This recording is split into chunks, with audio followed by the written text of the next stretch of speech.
Bonjour à tous, donc, je suis Audrey Méalonier, je travaille chez Groupe SEB France, je suis directrice activation terrain, donc je m'occupe de toute la force de vente, et je suis également en charge du trade marketing et du catégorie management chez Groupe SEB. Quand j'ai pris le poste, donc ça fait 11 ans moi, que je suis chez Groupe SEB France, et quand j'ai pris le poste il y a un an, enfin en septembre 2024, c'était il y a un an, il y avait 2 forces de vente, donc à peu près 70 personnes qui visitaient des magasins pour vendre du petit électroménager, tout ce qui se branche, et environ 30 personnes qui visitaient à peu près 70% les mêmes magasins pour vendre du cookware, donc tout ce qui est casserolerie.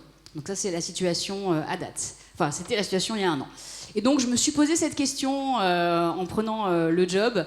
Comment gagner en efficacité tout en restant focus business, sachant que j'avais 2 grands enjeux, dont un prioritaire, l'humain, et le deuxième, Olivier l'a cité, mais l'exécution parfaite en magasin. Et donc, quand je me suis posé cette question, je me suis un peu retrouvée dans cette situation à me poser cette question, en tout cas à me dire, la folie, c'est de faire toujours la même chose et de s'attendre à un résultat différent.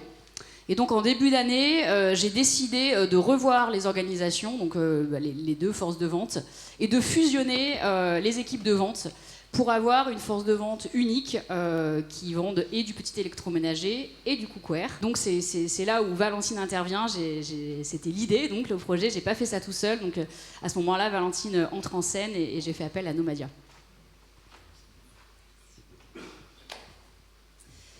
Alors on voulait vous présenter comment est-ce qu'on a accompagné SEB dans ce projet-là, en plusieurs étapes. Donc la première étape, c'est souvent le socle et la base de tous nos projets et même de vos projets en interne, c'est la donnée, la data. Donc on est passé avec SEB, on a décidé de calculer les CATP, donc chiffre d'affaires tout produit des magasins, pour faire déjà un état des lieux de ce qui était couvert à date et aller prioriser les magasins à visiter, chercher le manque à gagner justement et différencier les magasins entre eux dans leur pression commerciale. Ensuite, on a réalisé un benchmark. Donc le benchmark, l'objectif, c'est d'aller positionner la structure par rapport aux autres intervenants du marché GMS.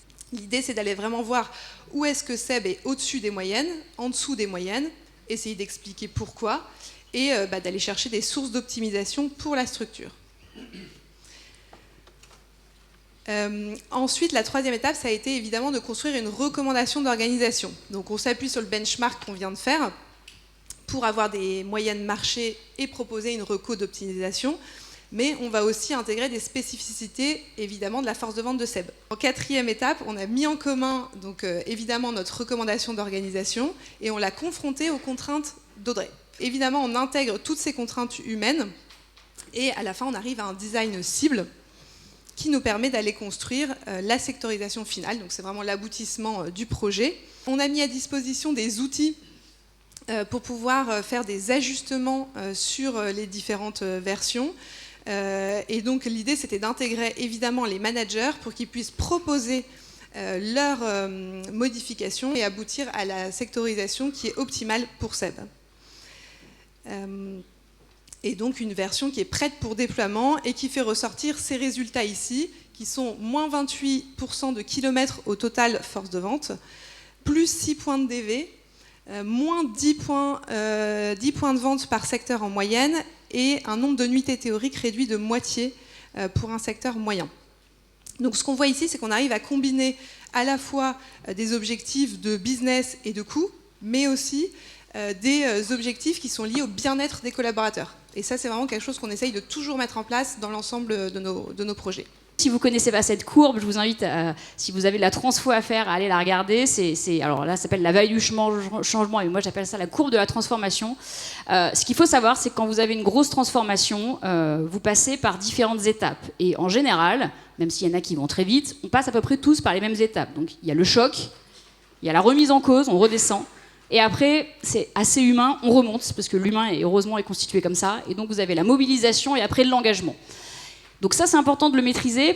Donc voilà. Donc merci encore aux équipes Nomadia pour l'accompagnement.